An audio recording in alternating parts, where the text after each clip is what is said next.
شیطان نے اللہ کے روبرو اس کی عزت کی قسم کھا کے کہا، مجھے تیری عزت و جلالت کی قسم، میں تیرے بندوں کو تیرے تک نہیں پہنچنے دوں گا، ان کے دائیں سے آؤں گا، ان کے بائیں سے آؤں گا، ان کے آگے سے آؤں گا، ان کے پیچھے سے آؤں گا، ان کی چاروں سمتیں گھیر لوں گا اور ان کو تیرے تک نہیں پہنچنے دوں گا۔ حضور فرمایا ظالم دو رستے بھول گیا،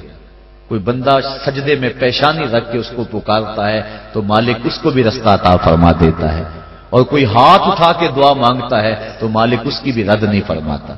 بلکہ حدیث کے لفظ ان ربکم حیی کریم یستحیی من عبدہ اذا رفع یدیہ ان یردہما صفرا، تمہارا رب سخی بھی ہے، زندہ بھی ہے، کریم بھی ہے۔ بندے جب اس کے سامنے ہاتھ پھیلا کے دعا مانگتے ہیں، اللہ فرماتا ہے مجھے شرم آتی ہے ان کے اٹھے ہوئے ہاتھوں کو خالی کیسے موڑ دو۔ تو بندے اس کے حضور جب مانگیں، مطالبہ کریں تو مالک بندوں کی دعاؤں کو قبول کرتا ہے۔ تو یہ دو راستے کھلے ہوئے ہیں، ہاتھ اٹھا کے دعا مانگیں یا سجدے میں سر جھکا کے دعا مانگیں، تو مالک اپنے بندوں کی دعا کو قبول فرماتا ہے، شرف قبولیت بخشتا ہے۔ سجدہ بندگی کا اظہار ہے، اور انسان جتنے مرضی مرتبہ کمال پہ پہنچ جائے اس کے لیے اعزاز یہ ہے کہ وہ بندہ ہو۔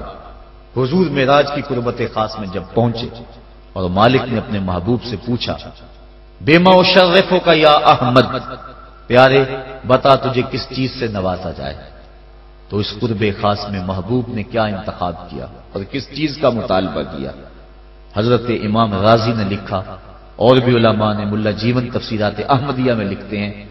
کہ حضور نبی رحمت صلی اللہ علیہ وسلم نے اس قرب خاص میں اللہ کی بارگاہ میں عرض کی بنسبتی الیک شرفنی بالعبودیہ، اے اللہ ساری زندگی سجدوں میں پیشانی رکھ کے میں کہتا رہا ہوں کہ تو میرا اللہ ہے، آج تو بھی تو کہہ دے کہ تو میرا بندہ ہے، تو مجھے بندہ کہہ کے پکار دے۔ بندگی میں جو مزہ ہے بندے کے لیے اس سے بڑا اور کوئی اعزاز ہو ہی نہیں سکتا۔ حضرت غوث اعظم شیخ عبد القادر جیلانی رحمۃ اللہ تعالی علیہ فرماتے ہیں کہ ولایت میں سب سے کمال مرتبہ جو بندے کو نصیب ہوتا ہے وہ مقام بندگی ہے۔ بندگی وہ دولت ہے کہ جو بندے کو کائنات کی قوتوں کے سامنے سینہ سپر ہونے کی قوت دیتی۔ جب خدا کے سامنے بندہ جھک جاتا ہے تو پھر کسی اور کے آگے نہیں جھکتا۔ یہ درس ہے توحید کا، یہ سبق ہے سجدے کا۔ اللہ کو سجدہ کرنے والا کسی اور کے آگے پیشانی نہیں جھکا سکتا،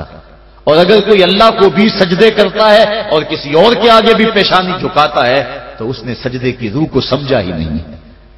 توحید کے دامن میں آباد ہونے والا کائنات کی ہر شے سے بے خوف ہو جاتا ہے۔ حضرت شیخ سعدی شیرازی فرماتے ہیں میں رود بار کے جنگل میں کھڑا تھا، ایک آدمی شیر کے اوپر سوار ہوا، ہاتھ میں سانپ کا کوڑا پکڑا ہے، میرے پاس آ کے رک گیا،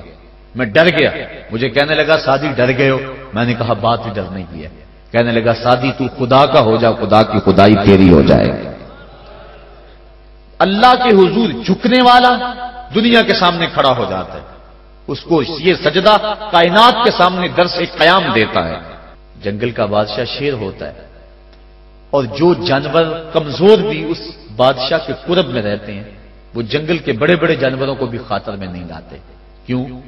ان کے اپنی ذات میں تو اتنی قوت نہیں ہوتی، لیکن انہیں اس شے کا احساس ہوتا ہے کہ میں جس کی صحبت میں رہ رہا ہوں وہ اس جنگل کا بادشاہ ہے، اس کی قوت کا لوہا سارے مانتے ہیں، اور اس کے قرب میں رہنے والے، اس کی گود میں رہنے والے کسی اور کو خاطر میں نہیں لاتے، اور کسی کا خوف ان کے سینے میں پیدا نہیں ہوتا۔ تو جو مالک کو ماننے والے ہیں، توحید کے دامن میں پناہ لینے والے ہیں، لا خوف علیہم ولا هم یحزنون، کائنات کی کسی شے سے نہیں ڈرتے بلکہ